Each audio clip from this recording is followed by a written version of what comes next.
You are listening to the Objects of Affection collection. Study 195. Nicolai Tangen's Kunstsilo, Private Taste as Public Canon. On custodianship, canon, and the institutional weight of private love. What a silo holds on the headland of Odderøya, where the port of Kristiansand meets the Skagerrak, a concrete grain silo built in 1935, has been transformed into one of Norway's most significant cultural institutions. The structure is not modest. 8,500 square meters of exhibition space rise through what was once a grain storage cylinder, the building's raw industrial mass now carrying art across 3 floors. The conversion, reported at approximately £50 million, is the kind of gesture that announces intention before a single work has been seen. This is a permanent structure, built to outlast its donor. Kunstsilo opened to the public on 11 May 2024. Time magazine named it one of the world's greatest places in its 2024 ranking. The inaugural exhibition, Passions of the North, drew from more than 600 works made between 1910 and 1990, all from the Tangen collection of Nordic modernism. More than 5,000 works now constitute the permanent collection, described by several critics as the world's largest holding of Nordic modernist art. The building is the argument made concrete, a structure that says the objects inside it will not be dispersed, auctioned, or forgotten. This is material singularity at architectural scale, the object's resistance to dissolution, expressed in reinforced concrete and repurposed iron. The grain silo was built to hold organic material against decay. The museum is built to hold art against the market's tendency to cycle, dilute, and discard. The island itself carries narrative density the project did not need to construct. Odderøya was a military zone until the 1990s, its waterfront inaccessible to the civilians who lived within sight of it. The decision to site Kunstsilo here, on reclaimed civic ground, amplifies the museum's stated purpose: to return what was excluded to the people who live near it. The question this study examines is not whether the objects were worth returning, but what it means that the terms of the return were determined by a single collector's 30-year education in private aesthetic judgment. The silo holds more than it was built to hold.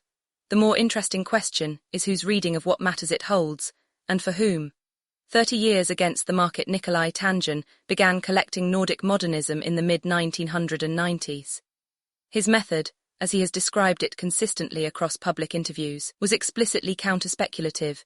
He purchased artists when they were out of favor, when auction rooms were indifferent or dismissive, when price reflected neglect rather than demand.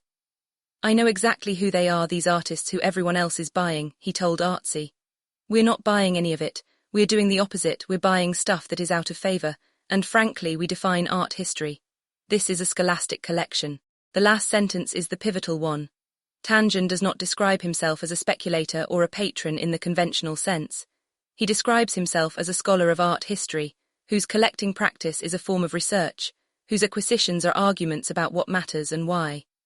This is a specific and unusual self-positioning, the collector who frames his activity as intellectual labor rather than capital deployment, whose measure of success is not financial return but historiographical precision. The speculative velocity that governs luxury goods and contemporary art markets, the rapid cycling of aesthetic preferences through auction seasons and fair cycles, is precisely what Tangen insists he resists. The speculator buys ahead of fashion and exits before it peaks. Tangen states that he does not exit, that the collection was assembled to be given away rather than monetized at the moment of fashionability.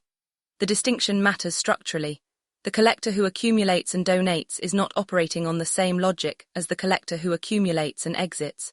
The collector who buys out of fashion and donates into institution is not the same as the speculator who cycles through auction seasons.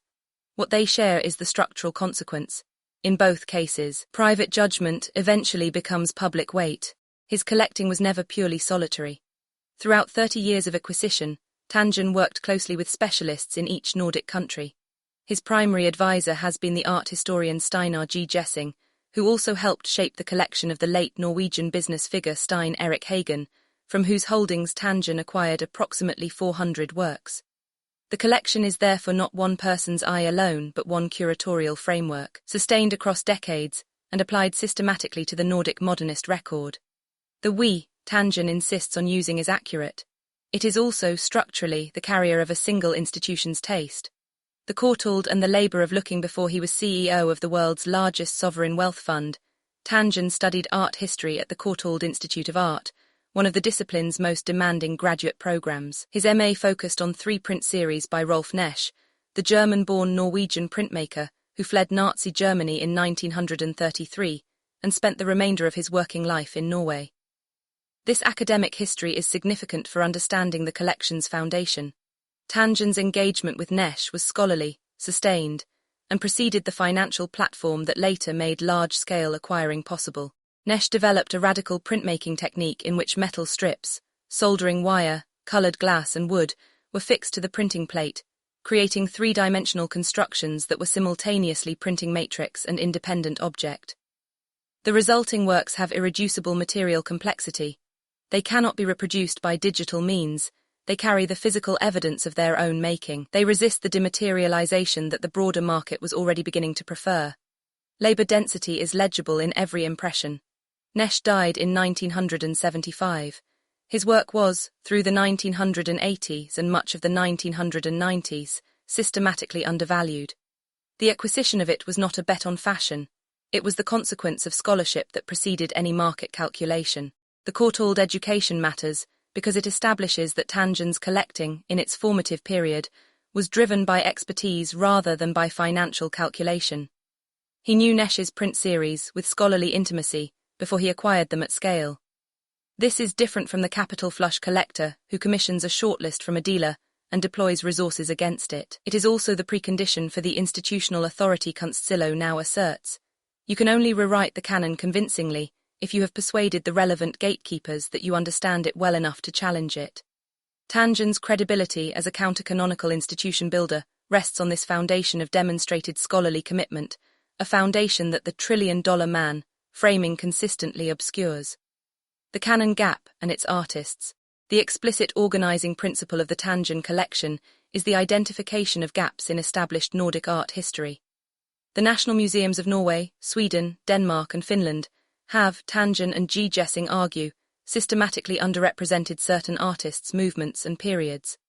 The collection is assembled around these exclusions, or rather around their systematic correction. The motivation behind the Tangen collection has always been to find gaps in and alternatives to the national canon, G. Jessing has said. To demonstrate that there are many stories, many layers, many voices.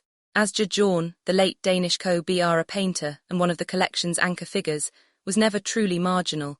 His work is held by major international institutions, and the KBR movement's influence on post-war European painting is thoroughly documented.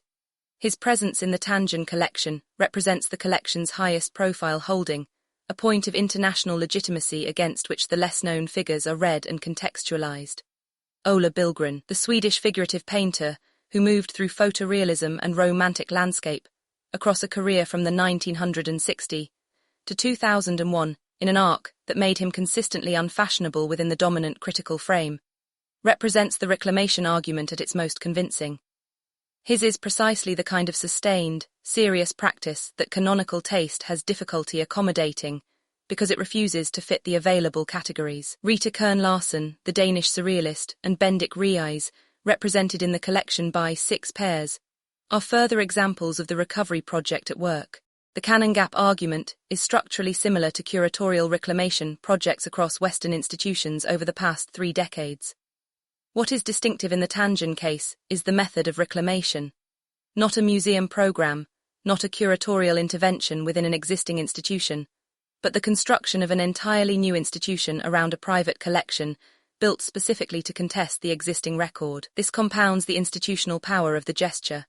A reclamation project that works through an existing museum borrows the institution's authority while challenging its content. A reclamation project that builds its own institution challenges the existing canon and simultaneously creates a new one. Narrative permanence and institutional authority become, at this scale, indistinguishable from each other. The custodian's contract fulfilled in 2015. Tangen donated his collection to his hometown of Kristiansand, placing the perpetual right of disposal with the AKO Art Foundation. The museum project was fully financed by 2019. Kunstsilo opened 9 years after the formal gift. The sequence matters. The donation preceded the public opening by nearly a decade. The museum was not built and then filled with a purchased collection. The collection was given and then housed. This is the textbook structure of the custodian's contract, as the objects of affection collection framework identifies it. The collector who understands private ownership as temporary stewardship, who treats the period of individual possession as the gathering phase before institutional transfer. The burden of preservation passes from individual to institution. The objects cease to be Tangens and become, in law and in fact, Christiansans. This is what distinguishes the case from the collector who loans works to a museum while retaining ownership, or who names a wing without relinquishing title. The formal completion of the custodian's contract is not routine. Most private collections of this scale are either retained, dispersed at auction, or loaned on conditions that preserve donor control. Kunstsilo is a genuine transfer. The study what happens to an object when its owner dies examines what transfer of title actually produces in terms of object meaning and social function. For Kunstsilo, the living donor complicates the analysis in a specific way. Tangen gave while alive and remains physically present in the institution he gifted, leading public tours in a branded gillet. The gift is complete in legal terms. The donor has not left. The custodian's contract was fulfilled formally. Its psychological and institutional completion is ongoing. This is not a criticism of Tangen's commitment to the project, but it is a structural condition that distinguishes Kunstsilo from the posthumous bequest, the form of custodial transfer that most cleanly separates the object from the individual whose taste shaped it. When private taste becomes institutional fact, the custodian's contract, fulfilled at scale, does not neutralize the donor's aesthetic judgment, it crystallizes it. What Tangen and G. Jessing defined as gaps in the Nordic canon is now Kunstsilo's permanent collection. What they determined to be undervalued is now museum weight. What their 30 years of looking established as significant is now the institutional frame through which future scholars, critics, and collectors will encounter Nordic modernism from 1910 to 1990. This is not necrophagy in its simplest register, the consumption of critical discourse for speculative financial gain. But it is the condition that institutional necrophagy diagnoses in its more structurally sophisticated form, the private collection that arrives at the institution already wearing the language of public purpose. The language of gap-filling, of canon correction, of championing the overlooked, is simultaneously true. Those artists were genuinely overlooked, and structurally self-serving. The institution built around their reclamation encodes one set of curatorial judgments as permanent public fact. The challenge to the canon becomes, over time, the canon. The critic Ingvild Krogvig, describing the dispersal of the Stein-Erik Hagen Modernism collection as a tragedy for Norway's National Museum, was responding to dissolution rather than institutionalization. But the structural tension she named transfers directly. When a major private collection moves, it creates winners and losers across the institutional landscape. Kunstsilo's permanent collection reshapes what Oslo's National Museum is expected to hold, which artists a travelling exhibition from Stockholm or Copenhagen might include, and which works the Nordic art market will price against the Tangen collection's institutional endorsement. The hollowed object here is not a single work, but the idea of an open canon. The more Kunstsilo defines Nordic modernism, the harder it becomes to imagine a competing definition gaining comparable institutional weight. The study artist Tarot Dex, when reinvention hollows the archetype, examines how institutional adoption hollows the critical charge from objects that began as challenges to institutional norms. The dynamic at Kunstsilo is structural kin. The counter-canonical collection, once it becomes the institution, can no longer perform its counter-canonical function.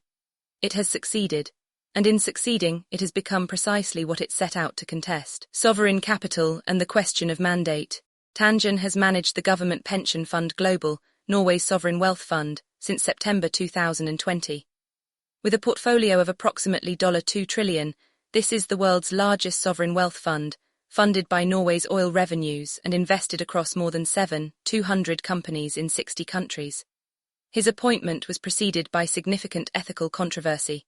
A gathering at the Wharton School that he organised, featuring a performance and attended by senior Norwegian government officials, triggered a parliamentary inquiry and a Norges Bank Executive Board review of conflict of interest.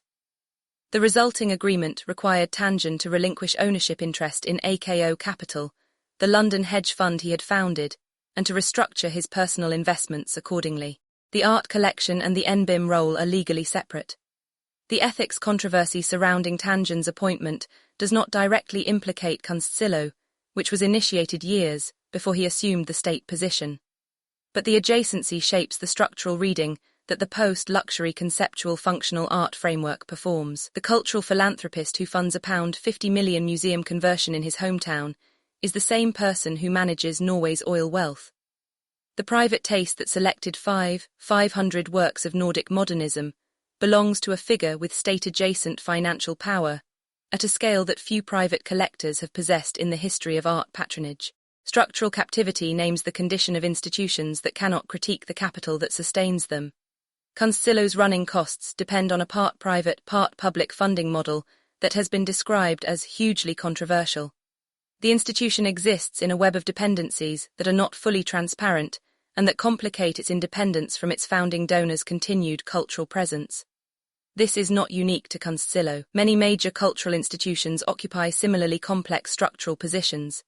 It is particularly acute when the founding donor is also the manager of a nation's sovereign wealth, and when the institution's governing frame, which artists matter, which gaps need filling, was determined entirely by private aesthetic judgment before the first public krona was committed to the project. Speculative velocity, by other means Tangen's stated philosophy, is counter-speculative. The structural consequence of his act is not, and cannot be. Artists he collected when they were out of fashion are, in several cases, now experiencing what observers describe as hyper-fashionable status. This is not evidence of deliberate market manipulation. It may be the inevitable consequence of any sustained custodial act at institutional scale. When private endorsement becomes public authority, the market adjusts to the new institutional hierarchy. The zero-sum aura transfers when Kunstilo's permanent collection establishes which artists count as historically significant within Nordic modernism.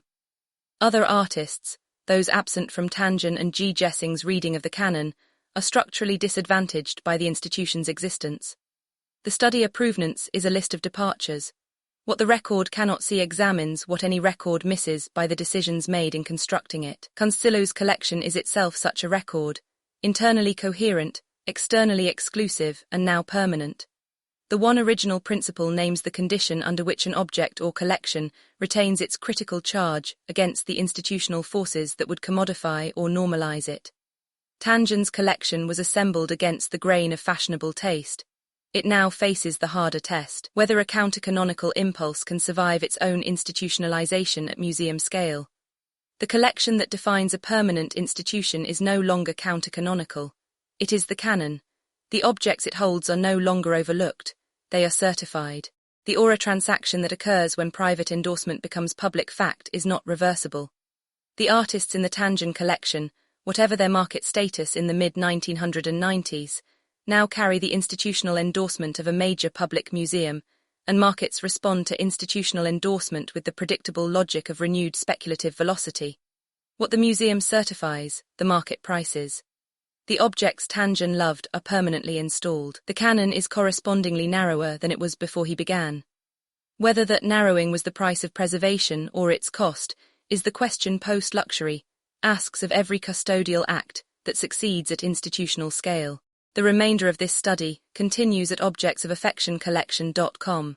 This has been a study from the Objects of Affection Collection, a critical art research institution operating under the framework of post-luxury conceptual functional art. Read the full research at objectsofaffectioncollection.com.